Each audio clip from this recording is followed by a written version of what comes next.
Hello, आज हमने जो TLM बनाया है ये कोण के प्रकार पर आधारित है, टाइप्स ऑफ एंगल्स। इसके लिए हमने ये 2 सर्कल काटे हैं। इस कागज़ के ऊपर प्रकाल की मदद से इस तरीके से पहले हमने मार्किंग कर ली है, उसके बाद कैंची से काट के ये सर्कल बना लिया है और यहाँ से तो सेंटर तक भी हमने एक कटिंग कर ली है सीधी। जितनी इसकी रेडियस है सर्कल की उतनी हमने ये कटिंग कर ली है एक। इस तरीके से हमने 2 सर्कल बनाए हुए हैं और जो छोटा सर्कल बनाया है हमने ये इस पे हमने कागज़ चिपका लिया है सपोर्ट के लिए, और चांदी की मदद से इस तरीके से हमने ये जितने भी एंगल्स है ये सारे हमने मार्क कर लिए 0 से 10, 20, 30, 40, 50, 180 तक। और इस तरीके से चांदी को नीचे रख के बाकी के एंगल भी हमने फिर से बना लिए हैं, पॉइंट रखकर ये लाइन खींच ली है। और इस तरीके से hello and welcome to my YouTube channel RP999 TLM। आज जो हमने TLM बनाया है ये कोण के प्रकार पर आधारित है, टाइप्स ऑफ एंगल्स। इसमें हम अलग अलग कोण देखेंगे, जैसे न्यून कोण, अक्यूट एंगल, समकोण, राइट एंगल, अधिक कोण, ऑब्ट्यूज एंगल, ऋजु कोण या सरल कोण, स्ट्रेट एंगल, वृत्त कोण, रिफ्लेक्सिव एंगल, संपूर्ण कोण, कंप्लीट एंगल और शून्य कोण, जीरो एंगल। आइए देखते हैं कि ये TLM किस तरीके से बना है। हेलो, हम सबसे पहले 2 सर्कल कट कर लेंगे इसकी मदद से मार्किंग करके, और बीच में से इस तरीके से कटिंग कर लेंगे। हमने ये 2 सर्कल बना लिए हैं। दोनों की जो रेडियस है वो 9.5 सेंटीमीटर है। आप जो कुछ भी आपके पास पेपर है उसके अनुसार रेडियस कम ज़्यादा कर सकते हैं, कोई दिक्कत नहीं। ये हमने बना लिए हैं। इसकी मदद से जो एंगल्स हैं ये हम इसमें मार्क करेंगे।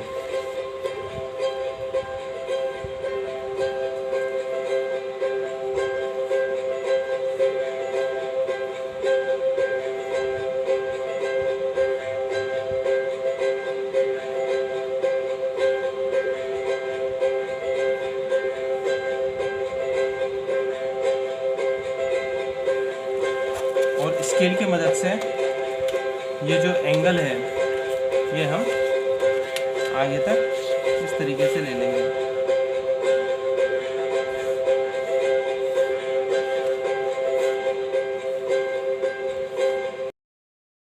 आइए तो देखते हैं ये जो 2 सर्कल बनाए इनको आपस में किस तरीके से जोड़ते हैं। हम इसको इस तरीके से ले जाएंगे।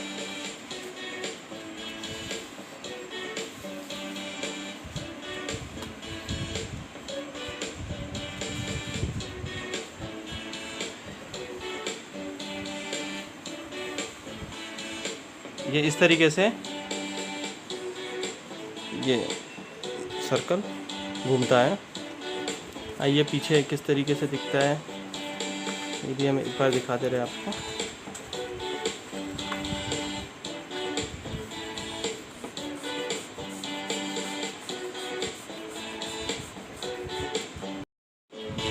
सबसे पहले हम देखेंगे न्यून कोण।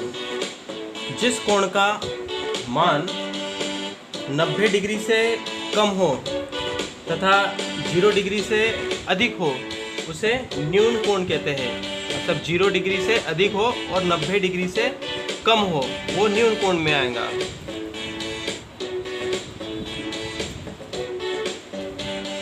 ये सब न्यून कोण में है। ये न्यून कोण कब तक रहेगा? 90 डिग्री से कम।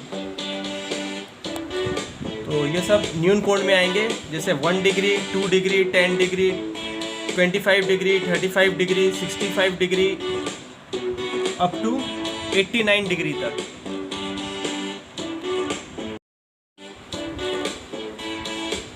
दूसरा दूसरा जो कोण है वो है समकोण। समकोण को राइट एंगल भी कहते हैं। तो जिस कोण का मान 90 डिग्री हो, जिस कोण का मान 90 डिग्री हो वो समकोण या राइट एंगल कहलाता है। इसके बाद जो कोण है हमारा वो है अधिक कोण।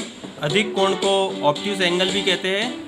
तो जिस कोण का मान 90 डिग्री से अधिक हो तथा 180 डिग्री से कम हो उसे अधिक कोण कहते हैं। 90 डिग्री से अधिक तथा 180 से कम हो, 110, 120, 130, 140, ये सारे जो है ये अधिक कोण है। 180 से कम तक 179 तक ये सब काय में आएंगे, ऑब्ट्यूज एंगल में आएंगे। अगला जो कोण है हमारा वो है ऋजु कोण या इसे सरल कोण भी कहते हैं या स्ट्रेट एंगल। तो जिस कोण का मान केवल 180 डिग्री हो, केवल 180 डिग्री हो उसे ऋजु कोण या सरल कोण भी कहते हैं। इसमें जो डिग्री रहेंगी वो 180 रहेंगी। इसके बाद जो अगला कोण है हमारा वो है वृत्त कोण या प्रतिवर्ती कोण, इसे रिफ्लेक्सिव एंगल भी कहते हैं। तो जिस कोण का माप 180 डिग्री से अधिक तथा 360 से कम हो उसे वृत्त कोण या रिफ्लेक्सिव कोण कहते हैं, रिफ्लेक्सिव एंगल कहते हैं। 180 से अधिक 181 से जितने भी ये एंगल आते हैं ये सब वृत्त कोण रिफ्लेक्सिव एंगल में आते हैं। 360 से कम 359 तक ये वृत्त कोण में आते हैं, रिफ्लेक्सिव एंगल में आते हैं। जो अगला कोण है हमारा वो है संपूर्ण कोण, इसे कंप्लीट एंगल भी कहते हैं। तो जिस कोण का मान केवल 360 डिग्री हो उसे संपूर्ण कोण कहते हैं। तो जिस कोण का मान केवल 360 डिग्री हो उसे संपूर्ण कोण कहते हैं। जो हमारा आखिरी का कोण है जो बचा है वो है शून्य कोण। शून्य कोण को जीरो एंगल भी कहते हैं। तो जिस कोण का मान केवल 0 डिग्री होता है उसे शून्य कोण कहते हैं।